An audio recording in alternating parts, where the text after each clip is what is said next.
মোৰ প্ৰথম প্ৰশ্নটো হ'ল যে 43 বছৰ বয়সত 3 বাৰৰ সাংসদ কংগ্ৰেছৰ নিচিনা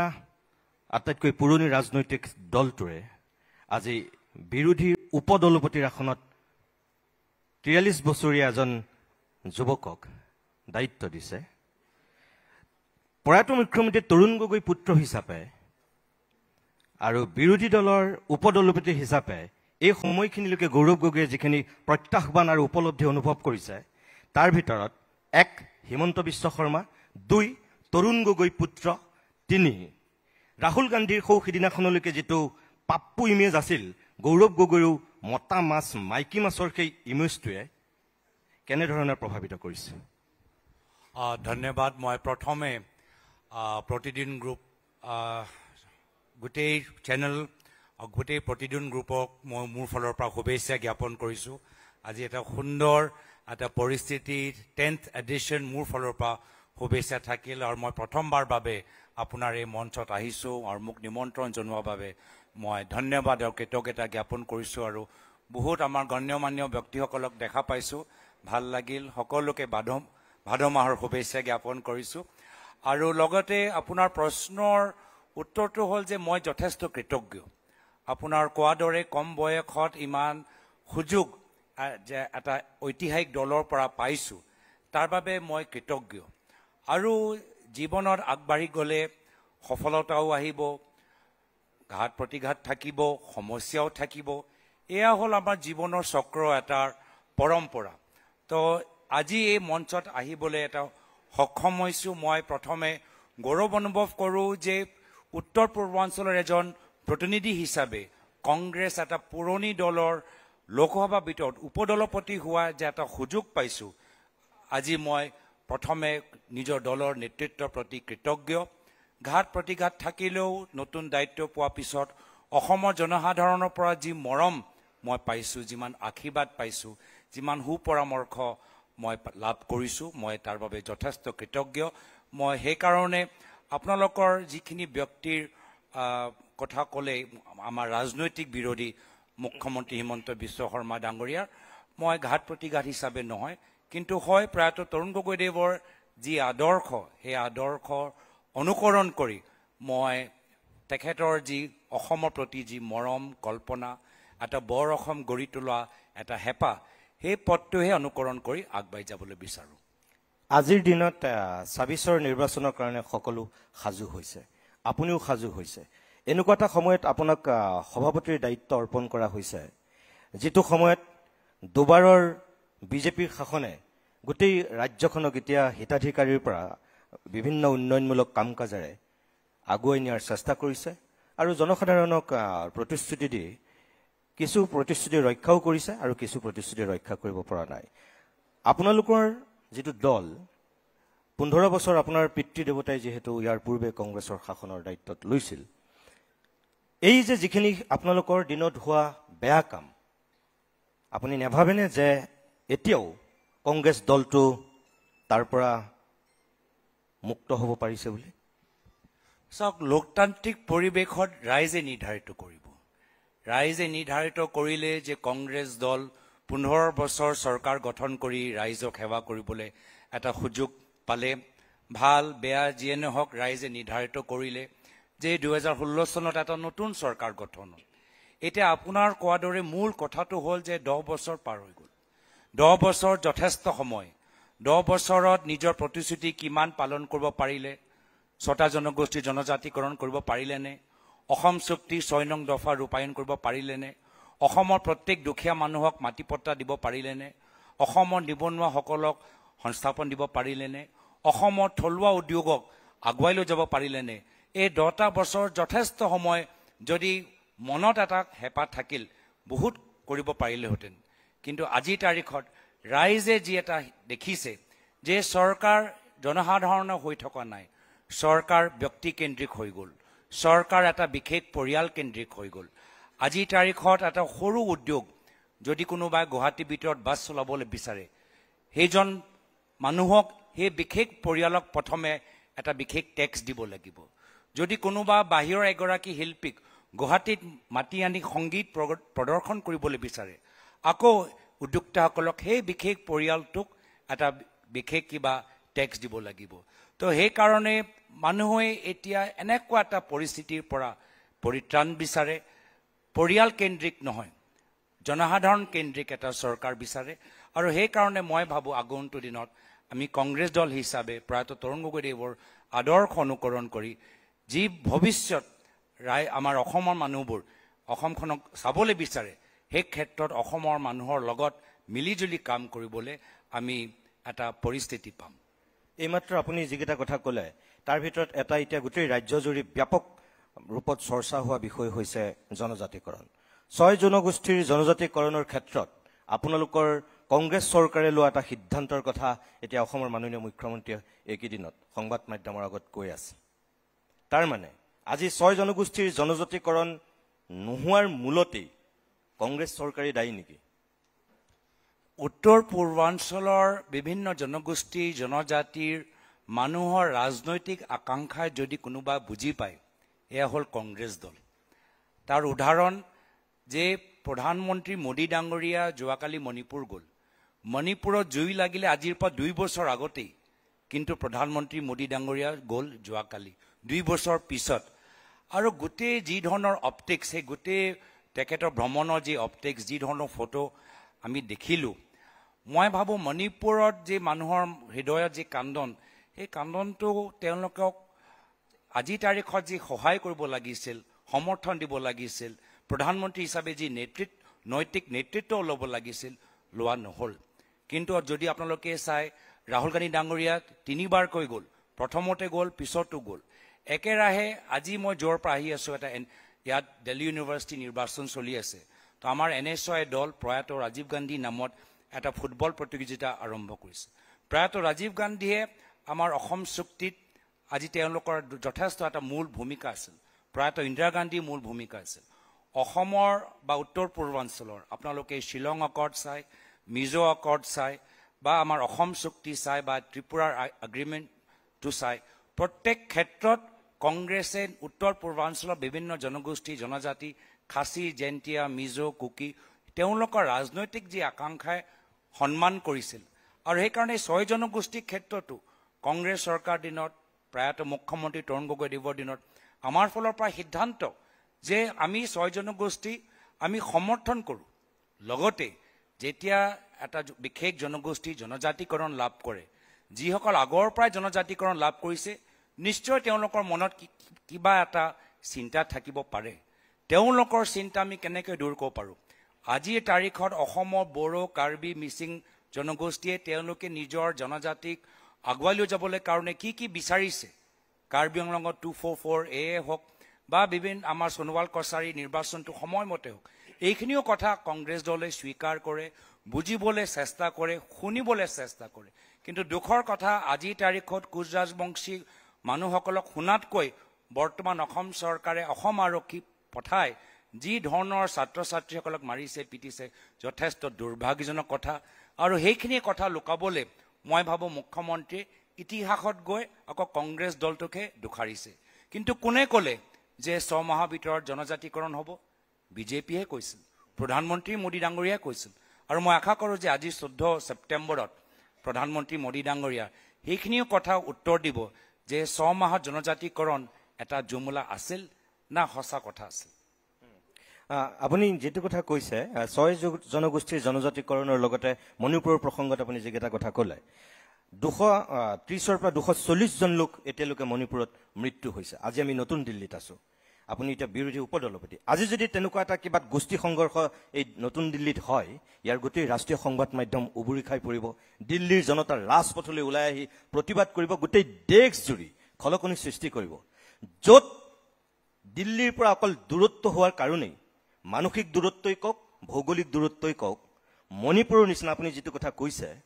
যে আপোনালোকৰ ৰাহুল গান্ধী গৈছে আপুনি উদাত্ত কণ্ঠৰে সংসদত ভাষণ দিছে আমি দেখিছো কিন্তু প্ৰধানমন্ত্ৰী গৰাকী এই যে 2 বছৰ লাগিল যাবলৈ য'ত 240 জন মানুহৰ মৃত্যু হ'ল গোষ্ঠী সংঘৰ্ষত আমাৰ অষ্টলক্ষীৰ কথা কয় উত্তৰ পূৰ্বাঞ্চলক বিজেপি চৰকাৰে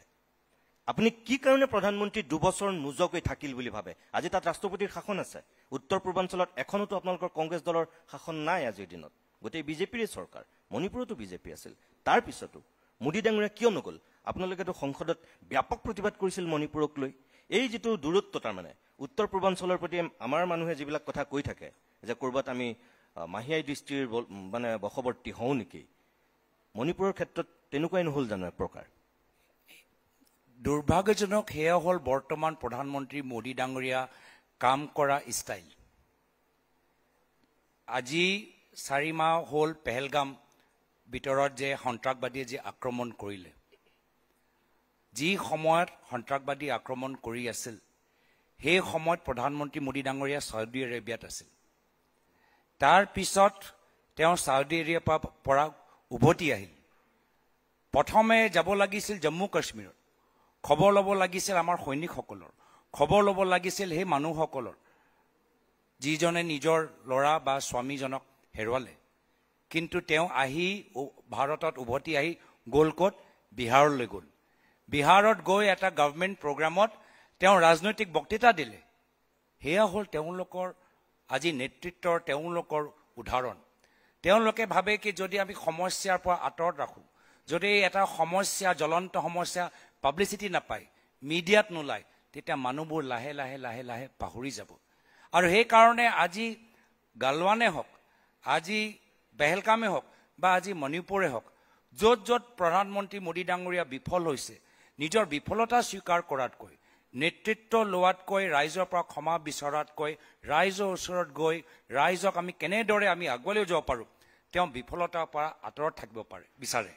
সেইকাৰণে ডিমনেটাইজেশ্যনৰ কথা নকয়, GST কথা ক'ব, কিন্তু ডিমনেটাইজেশ্যনৰ কথা নকয়। আৰু সেইকাৰণে আজি ৰাইজবোৰ আজি বৰ্তমান বিজেপি চৰকাৰৰ পৰা আঁতৰি গৈছে। মণিপুৰত যেনেকুৱা এটা ঠাইত যোৱা লোকসভা নিৰ্বাচনত তাৰ পৰা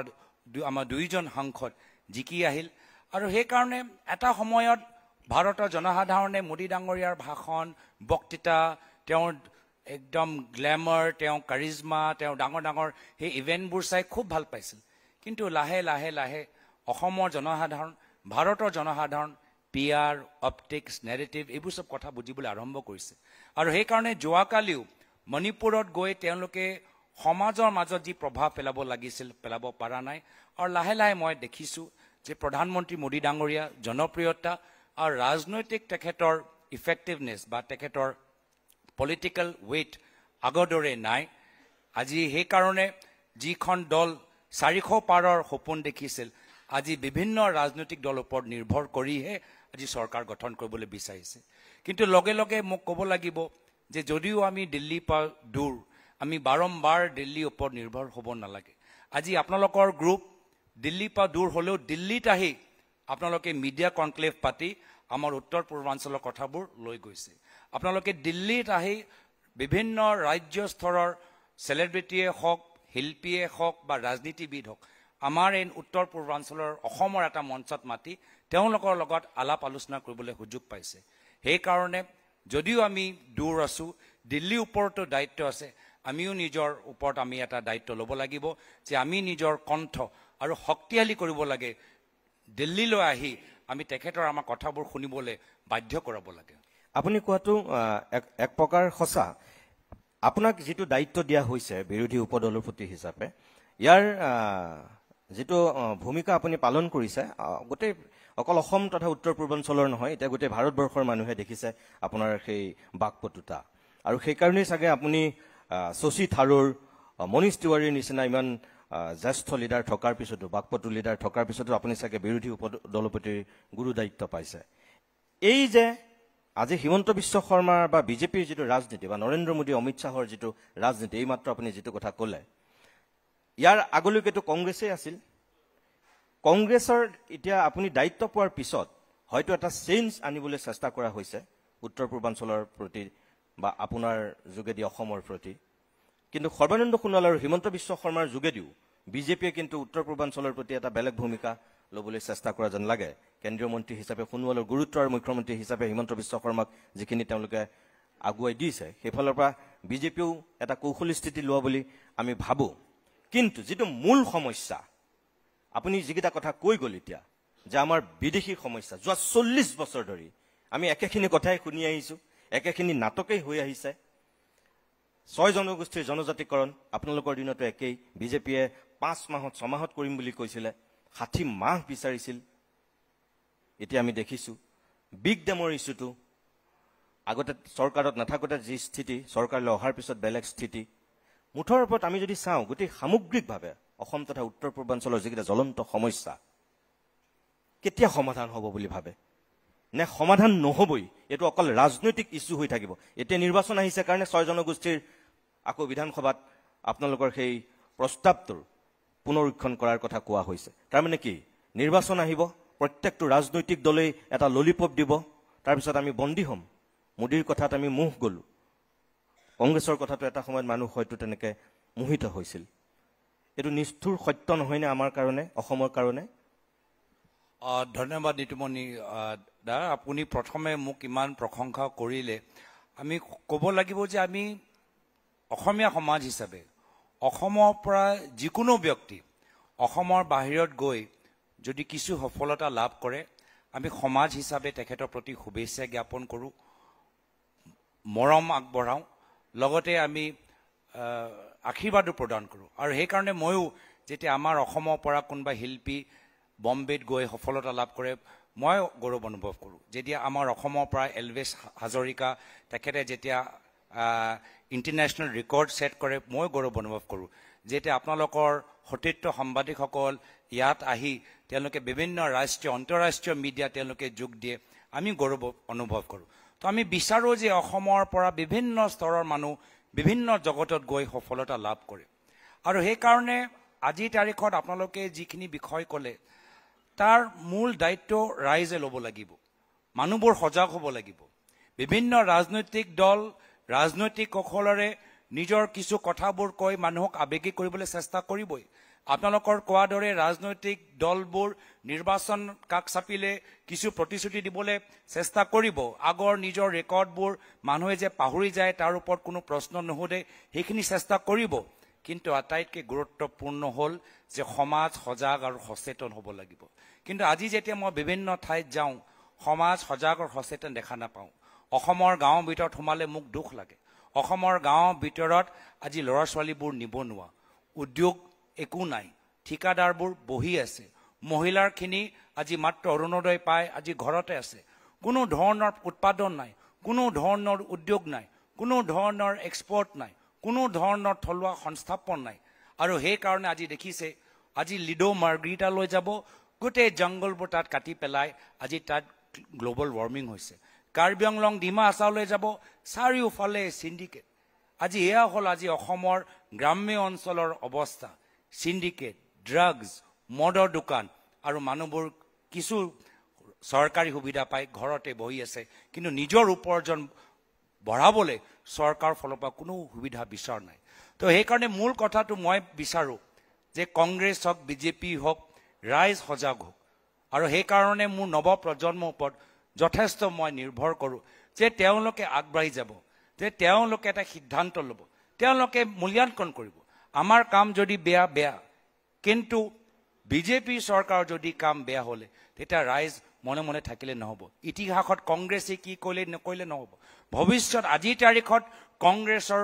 কোন দিশে লৈছে, বিজেপিয়ে কোন দিশে গৈছে, গোটেইখিনি অধ্যয়ন কৰি নৱপ্ৰজন্ম আৰু সকলোৱে আমাৰ মানুহবোৰ সতৰ্ক হৈ সজাগ হৈ অসমীয়া সমাজৰ দায়িত্ব ল'ব, সেয়াই মই বিচাৰোঁ। এইমাত্ৰ আপুনি যিকেইটা কথা কৈছে, আপুনি ধৰক এতিয়া APCCৰ সভাপতি, হয়তো আপুনি চাগে মুখ্যমন্ত্ৰীৰ প্ৰাৰ্থী হ'ব আগন্তুক নিৰ্বাচনত। যিখিনি কাম সৰ্বানন্দ সোণোৱালে কৰিব নোৱাৰিলে, যিখিনি কাম হিমন্ত বিশ্ব শৰ্মাই কৰিব পৰা নাই, আপুনি বিজেপিৰ বেয়াখিনিক বাদ দিয়ক, কিন্তু কংগ্ৰেছ হিচাপে এই যিকেইটা কথা এতিয়া আপুনি কৈছে, গাঁৱৰ পৰিৱেশৰ পৰা, যুৱক যুৱতীৰ পৰা, মহিলাৰ পৰা উদ্যোগলৈকে যিখিনি কথা আপুনি কৈছে, আপোনালোকৰ নিজৰ বা আপোনাৰ নিজৰ তেনেকুৱা ভিছন আৰু মিছন কি আছে যে এইখিনিৰ পৰা আপুনি অসমৰ জনসাধাৰণক আপুনি ওপৰলৈ নিব, ৰাজ্যখনক আপুনি উন্নতিৰ জখলাত সঁচাকৈ প্ৰগতিৰ পথত আগুৱাই নিব? অৰ্থনৈতিক এজেণ্ডাটো কি আৰু আপোনাৰ সামগ্ৰিক পৰিকল্পনাটো কি, যিটো বিজেপিয়ে পৰা নাই আপুনি পাৰিব? আপুনি মোৰ চিনাকি এই কথাত কওঁতে কংগ্ৰেছৰ সভাপতি হিচাপে দিলে, কিন্তু মোৰ এই ক্ষেত্ৰত আপোনাৰ প্ৰশ্ন উত্তৰ দিওঁতে মোৰ দ্বিতীয় পৰিচয়টো খুব মোক সহায় কৰে। এয়া হ'ল মই প্ৰয়াত তৰুণ গগৈদেৱৰ পুত্ৰ। আৰু প্ৰয়াত তৰুণ গগৈদেৱে যিদৰে গ্ৰাম্য উন্নতিৰ ওপৰত, চিকিৎসাৰ ওপৰত, শিক্ষাৰ ওপৰত, সমাজৰ মাজত এটা ভাল সুস্থ পৰিৱেশ গঢ়ি তোলাৰ ক্ষেত্ৰত যি আগভাগ ল'লে, তেখেতৰ পুত্ৰ হিচাপে তেখেতৰ লগত কিছু সময় তেখেতৰ শিষ্য হিচাপে বহুতখিনি কথা জানিব পাৰিলোঁ, শিকিব পাৰিলোঁ। আৰু আজি আধুনিক যুগত সেই একেই চিন্তাৰে আমি প্ৰয়াত তৰুণ গগৈদেৱে কেনেদৰে হ্যাপিনেছ ওপৰত, কোৱালিটি হেল্থ ওপৰত, কোৱালিটি এডুকেশ্যন ওপৰত, কোৱালিটি ৰুৰেল ইনফ্ৰাষ্ট্ৰাকচাৰ ওপৰত, কোৱালিটি লাইব্ৰেৰীৰ ওপৰত, কোৱালিটি প্লেগ্ৰাউণ্ড ওপৰত জোৰ দিছিল, সেয়া হ'ব আমাৰ আগন্তুক দিনৰ চিন্তাধাৰা। আমাৰ কাৰণে আমাৰ শিক্ষকসকল শত্ৰু নহয়, আমাৰ কাৰণে আমাৰ চৰকাৰী ডাঙৰ ডাঙৰ অফিচাৰ আমাক গালি পাৰা আমাৰ চাকৰ নহয়। আজিৰ তাৰিখত পৰিস্থিতি বেলেগ। শিক্ষকসকলক অপমানিত কৰা যায়, চৰকাৰৰ ডাঙৰ ডাঙৰ অফিচাৰসকলক অপমানিত কৰা যায়, ডাঙৰ ডাঙৰ ঠিকাদাৰক যদি তেওঁলোকে আকৌ সেই বিশেষ পৰিয়ালটো যদি টেক্স নিদিয়ে, তেওঁলোকক কাম কৰিবলৈ সুবিধাটো নিদিয়ে। সাংবাদিকসকলক যিধৰণে আজি আপোনালোকৰ চেনেলে এটা বলিষ্ঠ কণ্ঠৰে আগবাঢ়ি গৈছে, সকলোৱে পাৰা নাই, কিন্তু সেই পৰিস্থিতিটো আগতে আছিলে। তো চিম্পল যদি আনচাৰ মই ক'বলৈ বিচাৰোঁ যে প্ৰয়াত তৰুণ গগৈদেৱৰ পুত্ৰৰ দৰে তেখেতৰ যিখিনি কথা মই বুজিলোঁ, সেইখিনিয়ে কথাৰ ওপৰত আমি জোৰ দিম। আজিৰ তাৰিখত কোৱান্টিটি আছে, মেডিকেল কলেজ বনাইছে, কিন্তু আজি মই বিটিআৰ গৈ আহিছোঁ, কোকৰাঝাৰ যাওক, ওদালগুৰি যাওক, টাংলা যাওক, কোনো চিভিল হস্পিটেলত ডক্টৰ নাপায়। আৰু হস্পিটেলৰ ভিতৰত যদি গুৱাহাটী মেডিকেল কলেজৰ হস্পিটেলৰ যদি অৱস্থা চাওঁ, আমি নিজে দেখিলোঁ যে কেনেদৰে নাৰ্ছৰ অভাৱৰ বাবে শিশুসকলৰ মৃত্যু হ'ল। তো সেইকাৰণে আজিৰ তাৰিখত আমাক quality of health care, quality of education, quality of public service ওপৰত জোৰ দিব লাগে। আৰু এইখিনিয়ে কথা আমি চেষ্টা কৰিম। আৰু অলপ মই আৰু এটা পৰিচয় আমাৰ দলৰ সতীৰ্থসকলক যদি আপোনালোকে কাণে কাণে মনে মনে তেখেতক সোধে,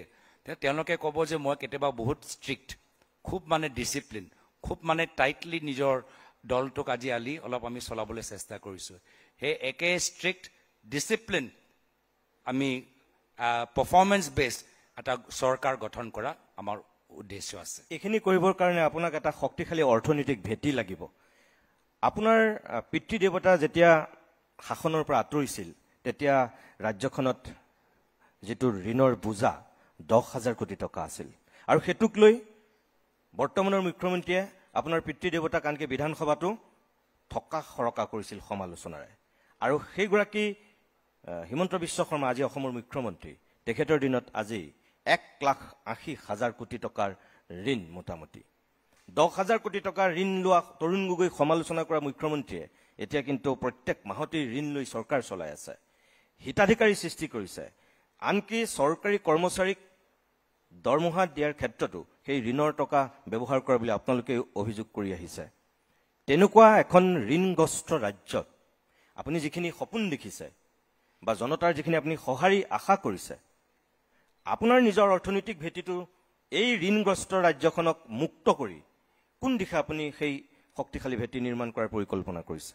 কেনেকৈ সম্ভৱ হ'ব? চাওক, এই অৰ্থনৈতিক ক্ষেত্ৰত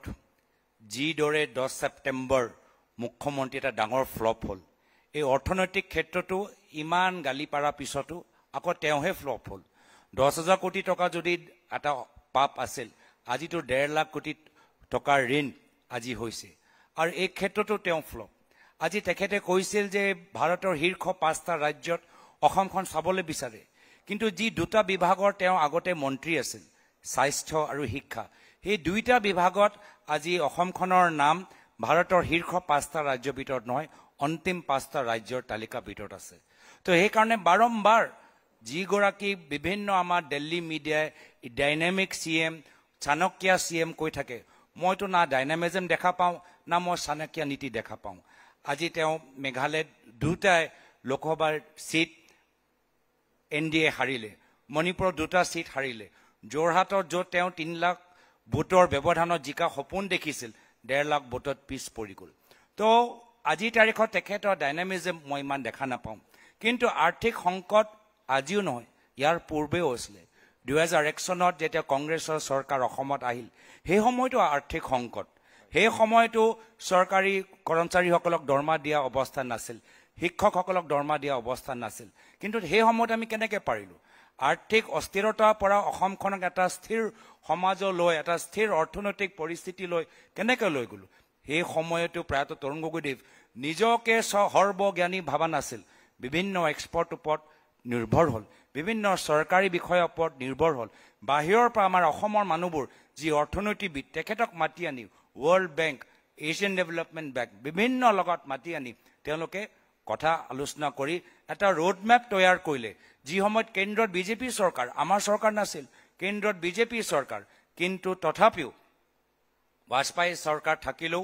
আমি খুব কৌশলেৰে তেওঁ অসমখনৰ পৰিস্থিতি স্থিৰ কৰিলে সেইকাৰণে নেতৃত্বৰ ওপৰত যথেষ্ট নিৰ্ভৰ অহংকাৰটো ত্যাগ কৰিব লাগিব নিজকে সৰ্বজ্ঞানী ভাবি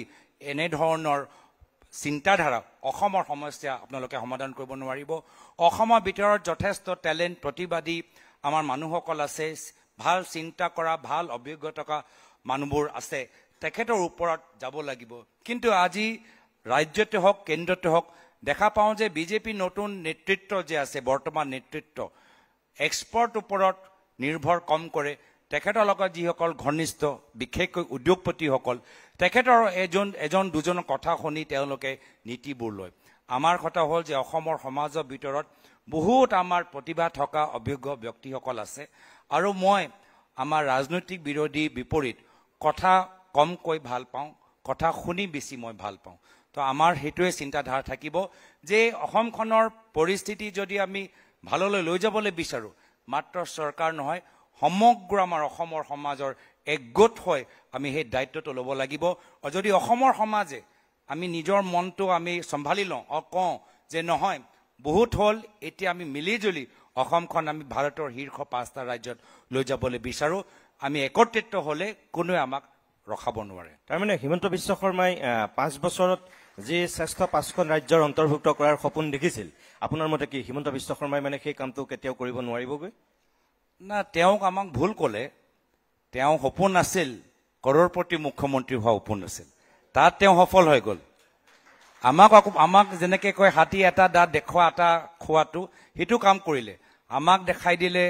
যে মাটি পট্টা দিম বিটিআৰ যোৱাৰ নিৰ্বাচনত ক'লে এতিয়া বিটিআৰত গৈ আহিলোঁ মাটি পট্টা নাই কাৰো ওচৰত 10 বছৰ তেওঁলোকৰ চৰকাৰ কেন্দ্ৰত 10 বছৰ তেওঁলোকৰ চৰকাৰ ৰাজ্যত তেওঁলোকে কেতিয়াবা BPF-ক ল'লে তাৰপিছত BPF-ক চুৰি মাৰিলে কেতিয়াবা UPPLক চুৰি মাৰিলে তো মাটি দিম সেইবোৰ কথাও ক'ত গ'ল এতিয়া সেইকাৰ আকৌ ক'ব কিন্তু হিচাপটো কিয় দিয়া নাই কিয় দিব নোৱাৰিলে কাৰ দায়িত্ব কেন্দ্ৰত তেওঁলোকৰ চৰকাৰ ৰাজ্য তেওঁলোকৰ চৰকাৰ 6 স্কেডিউল এৰিয়া তেওঁলোকৰ EM আছে কাৰ দায়িত্ব তো সেইকাৰণে মুখ্যমন্ত্ৰী এইখিনি কথা এতিয়া ৰাইজেও গম পাই গৈছে নিশ্চয় 10 ছেপ্টেম্বৰ পিছত যে তেওঁলোকৰ কথাবোৰ যে বিশ্বাসযোগ্য গ্ৰহণযোগ্য সম্পূৰ্ণ কথাবোৰ নহয় কিছুমান কথা এনেই ফুলজাৰি দৰে তেওঁ কৈ থাকে পিছত গৈ ফুস হৈ যায় আপুনি 10 ছেপ্টেম্বৰৰ কথাটো এতিয়ালৈকে দুবাৰ উলিয়ালে মই আপোনাক পিছৰ ফালে সুধিম বুলি ভাবিছোঁ 10 ছেপ্টেম্বৰ সেইকাৰণে কৈছোঁ যিহেতু ময়ো বিচাৰি আছোঁ যে SIT কিনো ওলাইছে SIT 2 দিন মোৰ পৰিবাৰ ওচৰতো আহিলে আমাৰ দিল্লী ঘৰত আহি কোনো নাজানে যে এইটো আপোনাৰ ব্ৰেকিং দিছোঁ এতিয়া মই বাৰু ধন্যবাদ হয় এইটো কোনো নাজানে SIT 2 দিন মোৰ দিল্লী বাসগৃহত আহি মোৰ পৰিবাৰ গৰাকীক বিভিন্ন গোটেই কথাখিনি সুধিলে তাৰ মোৰ ওচৰতো অহা নাই এইটো মই কৈ দিছোঁ দেই আপোনাৰ পৰিবাৰক সোধাৰ পিছত কিন্তু আপোনাক সোধা কথা আছিলে না 10 ছেপ্টেম্বৰ আগত সুধিব লাগিছিল সেইটোকে ক'লো ৰিপৰ্ট দিয়া আগত সুধিব লাগিছিল যদি ইমান অভিযোগ তো মোৰ পৰা সুধিব লাগিছিল মই সময় নাপালোঁ নহ'লে মই নিজে SIT অফিচত গৈ পালেহেঁতেন যিয়ে নহওক ময়ো কি কাহিনী ৰচনা কৰে ময়ো পঢ়িবলৈ বিচাৰোঁ ময়ো জানিবলৈ বিচাৰোঁ আৰু সেইকাৰণে মই কৈছোঁ ইমান ৰহস্য ক'ব নালাগে আৰু প্ৰেছ কনফাৰেন্স ক'ব নালাগে এটা ৱেবছাইটত সেই SIT ৰিপৰ্টটো আপলোড কৰি দিয়ক সকলোৱে পঢ়ি ল'ব আমি আৰু মুখ্যমন্ত্ৰীৰ কথা আমি শুনিবলৈ বিচৰা নাই একে সেই ফাটা পুৰণি টেপৰ দৰে একেখিনি কথা কৈ আছে SIT ৰিপৰ্টটো ৱেবছাইটত আপলোড কৰি দিয়ক আমি অসমৰ ৰাইজে নিজে পঢ়ি ল'ব নিজে নিজৰ মনটো তেওঁলোকে যি সিদ্ধান্ত ল'ব লাগে মই স্বীকাৰ কৰিম মই আজি আপুনি সুযোগটো পাইছোঁ কাৰণে সুধিছোঁ এইমাত্ৰ যিকেইটা কথা আপুনি কৈছে যে আপোনাক এবাৰো জেৰা নকৰিলে আপোনাৰ পৰিবাৰক 2 দিন জেৰা কৰিলে যেতিয়া তেখেতে 10 ছেপ্টেম্বৰৰ কথাটো খুব কৈছিল তেতিয়া আপুনি মৌন আছিল মোটামুটি আপুনি মৌন তেখেত সৰব আৰু এতিয়া যেতিয়া 10 ছেপ্টেম্বৰৰ ওচৰ পাইছিলহি বা এতিয়া 10 ছেপ্টেম্বৰ হৈ গ'ল এতিয়া আপুনি সৰব তেখেতক খুদিলে তেখেতৰ গাত বিচাই ডকাতি ডাকে এতিয়া মোটামুটি সেদিনাখনতো আপোনাৰ কথা খুদুতে আপোনাক এতিয়া যিজনে ভুল কৰিবলৈ গৈছে মই কিয় শুদ্ধ কৰোঁ মই কিয় শুদ্ধ কৰোঁ যেতিয়া নিজে এটা নিজৰ কাৰণে এটা ডাঙৰ জাল বনাই আছে য'ত দুটা ভৰি জাম্প মাৰি তেওঁ পৰিব তো মই তেওঁক কিয় মই সহায় কৰোঁ মইতো কৃতজ্ঞতাহে জ্ঞাপন কৰিছোঁ নহয় আমি 10 ছেপ্টেম্বৰত এটা সামান্য এটা যোগদান কাৰ্যসূচী আমি চলালোঁ য'ত আমাৰ প্ৰাক্তন বিধায়ক বিনন্দ শইকীয়া ডাঙৰীয়া প্ৰাক্তন বিধায়ক সত্যব্ৰত কলিতা ডাঙৰীয়া প্ৰাক্তন বিধায়ক মানসিং ৰংপি ডাঙৰীয়া আৰু কিছু আমাৰ নৱপ্ৰজন্ম নগাঁও সচেতন নাগৰিক সমাজৰ সভাপতি বীৰেঞ্চি বৰা ডাঙৰীয়া আমাক যোগদান কৰিলে তেওঁ যদি 10 ছেপ্টেম্বৰত ইমান উঠাই নিদিলেহেঁতেন আমাৰো প্ৰগ্ৰাম ইমান পাব্লিচিটি নাপালে মোৰো বিহু নাচ সকলে চাব নোৱাৰিলেহেঁতেন তো মইতো তেওঁক কৃতজ্ঞতা জ্ঞাপন কৰিছোঁ তেওঁ এইবোৰ চব কৰাৰ কাৰণে হ'ব পাৰে দলৰ নেতৃত্বক মোক সভাপতি হোৱা দায়িত্বটোও দিলে আৰু হ'ব পাৰে এই 10 ছেপ্টেম্বৰ কৰাৰ কাৰণে সমগ্ৰ অসমৰ ৰাইজে মোৰ বিহু নাচটো চালে আৰু তেওঁলোকৰ স্থিতিটো কিন্তু আপোনাৰ বিহু নাচ চাইটো তেওঁ কৈছে যে তেওঁ কাষত থকা হলেতো আপোনাক গটা মাৰি বাহিৰ কৰি দিলোহেঁতেন বুলি কৈছে মই কৈছোঁ তেখেতক এই মঞ্চত মাতি আনক তেওঁ যি ইচ্ছা যি গান তেওঁ ভাল পাই লগাই দিয়ক তেওঁ নাচক আমিও নাচক অলপ ফূৰ্তি কৰক ইমাননো সৰব হ'বলৈ কিনো কথা আছে কোনোবা গান গাইছে নাচিব পাৰে গান গাইটো আমাৰ অসমীয়া সংস্কৃতি বিহু মিচিং ৰাভা যদি আমি গীত কাৰ্বি গীতবোৰ আমি যদি ধৰি নাৰাখোঁ নিজৰ পৰম্পৰা আমি ধৰি নাৰাখোঁ আজি তেতিয়া আমি কেনেদৰে আমি অসমখন আগুৱাই লৈ যাম মই আৰু এটা কথা কওঁ এই সাংস্কৃতিক দিশত যেতিয়া আহিছোঁ আজি মাজুলী ভাল এটা মাজুলী তেওঁলোকে দলং পৰি আছে কিন্তু এটা সময়ত মই ভাবোঁ সম্পূৰ্ণ হ'ব কিন্তু মাজুলী আমাৰ সত্ৰৰ অৱস্থা আজি ভাল নহয় আৰ্থিক অৱস্থাবোৰ ভাল নহয় আজি মই বিভিন্ন আমাৰ ছ'চিয়েল মিডিয়াত আমাৰ টীমে গানবোৰ ওলায় তো মই কওঁ সদায় অসমীয়া গান লগাব নালাগে সদায় হিন্দী গান লগাব নালাগে কাৰ্বি গান লোৱা মিচিং গান লোৱা নেপালী গান লোৱা বঙালী গান লোৱা আমি নিজৰ অসমৰ ভিতৰত আমাৰ গোটেই আমাৰ যে এটা মিনি ইণ্ডিয়া আমি সেইটো দেখাব লাগিব বুজাব লাগিব আৰু গৌৰৱ অনুভৱ কৰিব লাগিব তো সেইকাৰণে আজিৰ তাৰিখত ইমান নাচন মানে কি নাচ ভাগ লৈ ইমান আপত্তি কৰিব নালাগে মই ভাবোঁ অলপ ৰিলেক্স হ'ব লাগে মাজে মাজে নাই মই কথাটো ওলাইছে কাৰণে তাতে যোগ দি আপোনাক আৰু এটা কথা সোধোঁ নাচৰ কথাই যে তেওঁ সেইটো কৈ আছে সেইটো নহয় আপোনাক কৈ আছে যে এজন ব্যক্তি 4জনীয়া পৰিয়াল 3জনেই বিদেশী তেওঁ লাজ নালাগে কথা ক'বলৈ এনেকুৱাকো আপোনাক আক্ৰমণ কৰিছে আপুনি ইয়াৰ আগতে কৈছে এই কথা তথাপি মই আপোনাক আজি সুধিছোঁ তেওঁ পৰিয়ালত কোনোবা বিদেশী আছে নেকি নাজানো মই শুনা পাইছোঁ দেই কিন্তু তেওঁ নিজৰ পৰিয়ালৰ ভিতৰতে কোনোবা বিদেশী আছে সেইটো কথা ক'ব লাগে এতিয়া আমাৰে কিমান অসমৰ মানুহ ব্ৰিটিছৰ নাগৰিক হৈছে আমাৰে কিমান অসমৰ মানুহ আমেৰিকাত গৈ গুগল আৰু এপেলত কাম কৰি আছে এতিয়া তাত গৈ নিজৰ ইণ্ডিয়ান পাছপৰ্ট ত্যাগ কৰিলে তেওঁ কম অসমীয়া হৈ গ'ল নেকি আমাৰে বিভিন্ন আজি আমাৰ অসমৰ ল'ৰা ছোৱালী কোনোবা বিদেশীক বিয়া কৰিছে আয়াৰলেণ্ডলৈ গৈছে তাত গৈছে এইবোৰ চব ব্যক্তিগত কথা আৰু আমাৰ একো আপত্তি নাই মোক আৰু এটা মোক কওঁ মোৰ বিয়া আগত মোৰ মায়ে মোক কৈছিলে যে তোমাৰ 2014 চনত নিৰ্বাচন আহি আছে বিদেশীৰ লগত বিয়া কৰিবলৈ গৈ আছা ৰাজনৈতিক চৰ্চা হ'ব নিৰ্বাচনৰ পিছত বিয়া কৰি ল'বা মায়ে মোক এইবোৰ চব কথা এতিয়া ৰাজহুৱা ক'বলৈ বেয়া পাব কিন্তু সেই সময়ত মই এইখিনি কথা কিয় কৈছোঁ মই বুজাম কিন্তু মই ক'লোঁ কি নহয় এইবোৰ চব কথা কৰি ভাবি চিন্তা কৰি নিজৰ ব্যক্তিগত জীৱনত আমি প্ৰভাৱ পেলাব নোৱাৰিলোঁ তো 2013 চনত বিয়া কৰিলোঁ 14 চনৰ ফেব্ৰুৱাৰী মাহত এবাৰ পাকিস্তান গৈ আহিলোঁ আৰু তাৰপিছত এপ্ৰিল মে মাহত তেওঁক মই অসমত আমাৰ গাঁওবোৰ চাবলৈ মাতিলোঁ আৰু ৰাইজে এজন অসমীয়া যুৱকক বিদেশী বিয়া বেয়া পোৱাতকৈ তেওঁ যিদৰে একদম অসমীয়া একদম মেখেলা চাদৰ পিন্ধি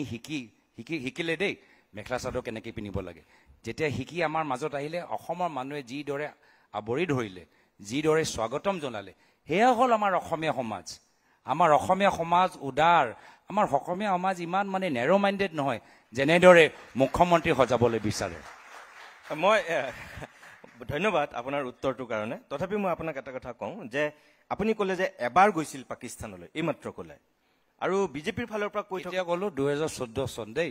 আপুনি সাংসদ হোৱাৰ আগতেই আজি 2025 চন 25 কিন্তু বিজেপিৰ ফালৰ পৰা কৈ থকা হৈছিল যে আপুনি 15 বাৰ মান গৈছিল আৰু আনকি মুখ্যমন্ত্ৰীয়ে কৈছিল যে ISI প্ৰশিক্ষণৰ লগত লিংক আছিল সেইকাৰণে বিচাৰো SIT ৰিপৰ্ট আপলোড কৰক ময়ো জানিবলৈ বিচাৰো কোন গ'ল মুখ্যমন্ত্ৰী কেতিয়াবা বডি ডবল দেখা পায় ময়ো জানিবলৈ বিচাৰো কোনবা মোৰ বডি ডবল ওলাইছে নেকি মইতো সাৱধান হ'ব লাগিব মইতো গ'লো এবাৰ হ'ব পাৰে মোৰ বডি ডবল 14 বাৰ গ'ল ও কোনজন ময়ো ধৰিবলৈ বিচাৰো কি আধাৰ নম্বৰ কি পাছপৰ্ট নম্বৰ লৈ গ'ল ময়ো ধৰিবলৈ বিচাৰো মোৰ সুৰক্ষাৰ কাৰণে মই বিচাৰো কোনজন গ'ল মই SIT ৰিপৰ্ট ফাইল কৰক মই সেই বডি ডবল ওপৰত মই কেছ দিম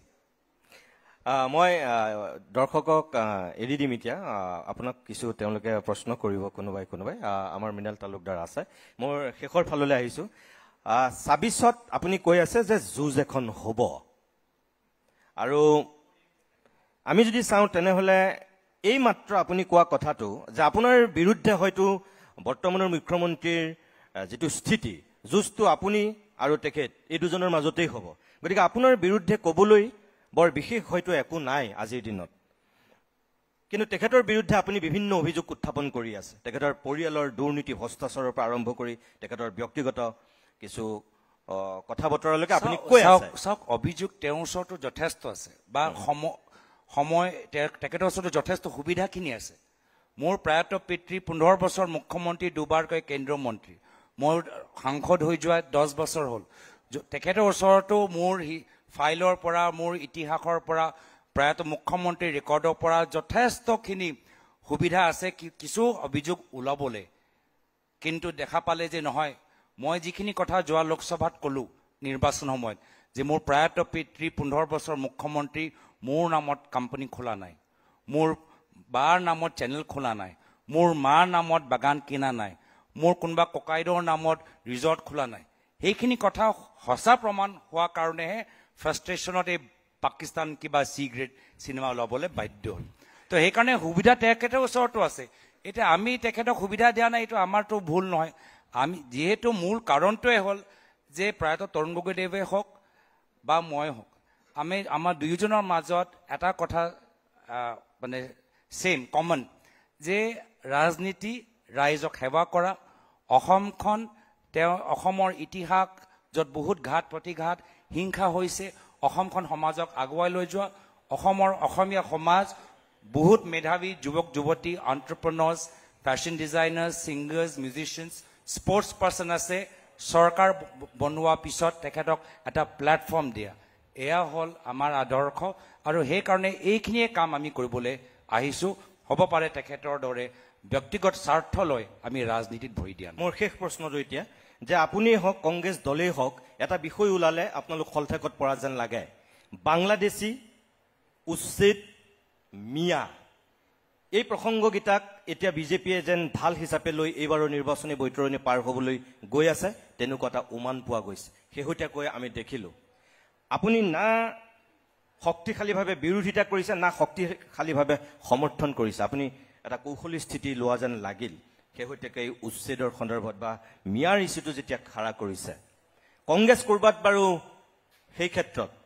খলঠেকত পৰে নেকি বা আপোনাৰ ক'ৰবাত অসুবিধা হয় নেকি যিহেতু কংগ্ৰেছ এতিয়া মুছলমানৰ ৰাজনৈতিক দল বুলি বিজেপিয়ে মোটামুটি প্ৰতিষ্ঠা কৰিবলৈ আপ্ৰাণ চেষ্টা কৰিছে আৰু বহু ক্ষেত্ৰত তেওঁলোক চাগে সফলো হৈছে শেষত কি ক'ব আপুনি অসমৰ স্থিতি আৰু আমাৰ কংগ্ৰেছ দলৰ স্থিতি একেই প্ৰায়ত তৰুণ গগৈদেৱ কংগ্ৰেছ চৰকাৰ দিনতে NRC প্ৰক্ৰিয়া আৰম্ভ কৰিছিল NRC কিয় কৰিছিল কি যদি অবৈধভাৱে বাংলাদেশী ক'ৰবাত আছে ধৰা পৰিব আমি তেখেতক ইয়াৰ পৰা বিদায় দিব পাৰিম কিন্তু NRC অধুৰা কোনে ৰাখিলে শুদ্ধ NRC কিয় দিব পৰা নাই আজি 10 বছৰ তেওঁলোকৰ হৈ গ'ল কিয় তেওঁলোকে শুদ্ধ NRC দিব পৰা নাই অসমৰ ৰাইজক বৰ্ডাৰ ফেন্সিং আটাইতকৈ বৰ্ডাৰ ফেন্সিং ওপৰত প্ৰায়ত তৰুণ গগৈদেৱে জোৰ দিছিল ৰিভাৰাইন পেট্ৰলিং ওপৰত জোৰ দিছিল এটা সময়ত প্ৰায়ত বাজপেয়ী দেৱে টেম্পৰেৰী ৱৰ্ক পাৰমিটৰ চিন্তা কৰিছিল কংগ্ৰেছলে ঘোৰ বিৰোধিতা কৰিছিল তো কংগ্ৰেছ দলৰ এই সম্পৰ্কত স্থিতি স্পষ্ট এজনো বাংলাদেশী অবৈধভাৱে ভাৰতৰ ভিতৰত সোমাব নালাগে অসমৰ ভিতৰত বসবাস কৰিব নালাগে কিন্তু আজিও আমি ডক্টৰ ভূপেন হাজৰিকা আজি শতবাৰ্ষিকী আমি উদযাপন কৰিছোঁ আজি সমাজৰ মাজত আমাৰ বৰ অসমৰ সমাজটো আমি মৰমত থাকিবলৈ বিচাৰোঁ বাংলাদেশী নামত কোনোবা এটা বিশেষ জাতি অন্যায় কৰিব অপমানিত কৰিব কংগ্ৰেছ দল মনে মনে বহি নাথাকে এইটো স্থিতি আগতেও আছিলে আগতেও আমি ইতিহাসত গ'লে আন্দোলনৰ সময়ত হুত বিপৰীত গৈছিলোঁ যেহেতু সেই সময়ত এটা কোনো জাতি জনগোষ্ঠীৰ লগত আমি অন্যায় হোৱাটো নিবিচাৰোঁ যেহেতু আমি সংবিধানক বিশ্বাস কৰোঁ সংবিধানৰ ভিতৰত প্ৰত্যেক ভাৰতীয় নাগৰিকৰ সমান অধিকাৰ সংবিধানৰ উল্লেখিত যে আমাৰ মাজত এটা ফ্ৰেটাৰ্নিটি এটা ভাল এটা পৰিস্থিতি এটা সমন্বয় এটা পৰিস্থিতি থাকিবলৈ বিচাৰে সেইকাৰণে আমি সদায় সমন্বয়ত হোৱাটো বিচাৰোঁ আৰু সেইকাৰণে বাংলাদেশী নামত এটা বিশেষ জনগোষ্ঠীক অপমানিত কৰাটো আমি কেতিয়াও সহ্য নকৰোঁ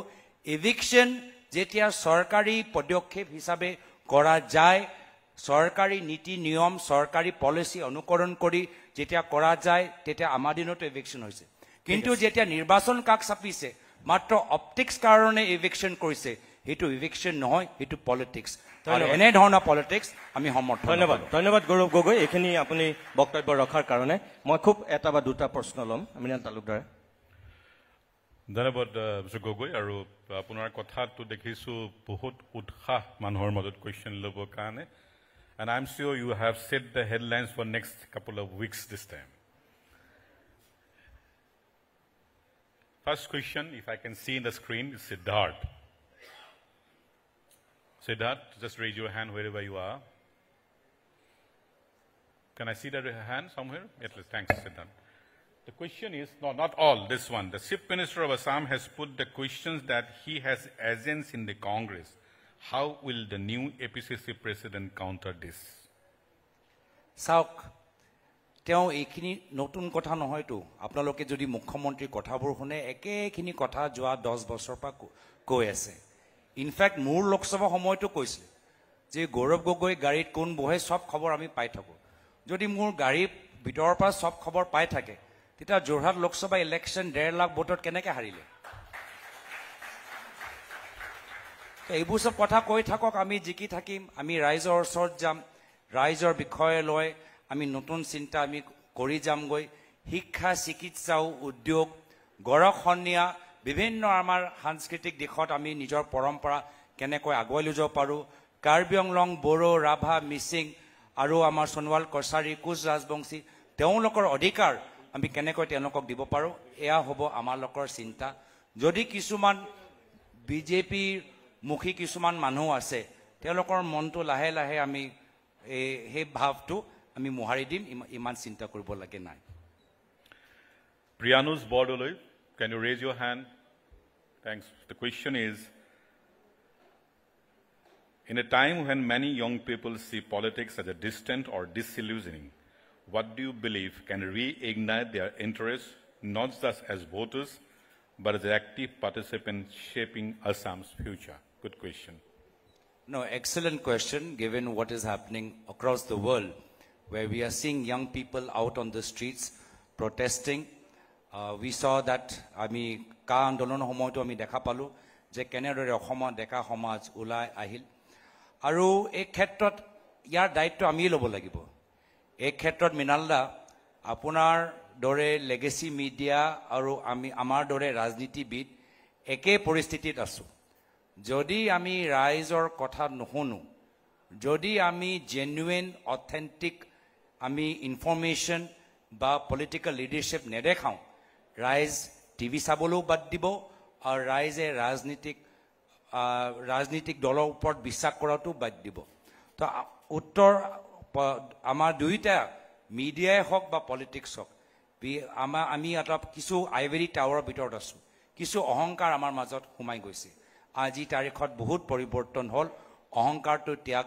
কৰি পুনৰবাৰ আমি জনসাধাৰণক আমাৰ ওপৰত ৰাখিব লাগে জনসাধাৰণ আমাৰ তলত নহয় জনসাধাৰণ আমাৰ ওপৰত ৰাখি তেখেতৰ কথা যদি আমি বুজিবলৈ চেষ্টা কৰোঁ তেখেতে যথেষ্ট আমাক ইংগিত দি আছে ইনফৰমেশ্যন দি আছে ছিগনেল দি আছে কি বিচাৰে কি হোৱাটো বিচাৰে আৰু যদি সেই ছিগনেল লোৱাটোৱে হ'ল আমাৰ দায়িত্ব ছিগনেল যদি মিছ কৰি দিওঁ মিডিয়াৰো ক্ষতি হ'ব আমাৰো ক্ষতি হ'ব সেইকাৰণে আমাৰ ওপৰত এই নিৰ্ভৰ যে আমি কিমান ৰাইজৰ কথা শুনিবলৈ তেনে ৰাইজক আমি যুৱকসকলক বিশেষকৈ সেই প্লেটফৰ্ম আমি দিবলৈ চেষ্টা কৰোঁ যদি নিজৰ দলৰ মাজত নিজৰ ভাই বান্ধৱীৰ মাজত যদি আমি আবদ্ধ হৈ থাকোঁ তেতিয়া ষ্ট্ৰীট ৰাস্তাৰ পৰা যি ছিগনেল আহিব লাগে আমি সেই ছিগনেলটো নাপামগৈ আৰু শেষত ক্ষতি আমাৰে হ'ব Rekinur Ahmed, can you raise your hand somewhere? Where are you? Rekinur Ahmed. Madhurya Paranai. Okay, thank you. Behind the Jimmy. অসমীয়াতে খুদিছে আজি বাৰে বাৰে অসম চুক্তিৰ কথা কৈ থকা হৈছে কিন্তু কেন্দ্ৰ আৰু ৰাজ্য চৰকাৰত বহুবাৰ কংগ্ৰেছ চৰকাৰ গঠন কৰিলে কিন্তু আজি পৰ্যন্ত অসম চুক্তিৰ এটা দফাও ৰূপায়িত নহল 2026 চনৰ যদি কংগ্ৰেছ চৰকাৰ গঠন কৰে তেন্তে অসম চুক্তিৰ প্ৰতিটো দফা ৰূপায়ন হ'বনে আমি কেনেকৈ বিশ্বাস কৰিম কংগ্ৰেছক before I give it to Gaurav probably এটা তোমাৰ ফ্ৰেমিঙত এটা অসুবিধা হৈছে এটাও দফা ইমপ্লিমেণ্ট নাই কৰা বুলি ক'লে হয়তো শুদ্ধ নহ'ব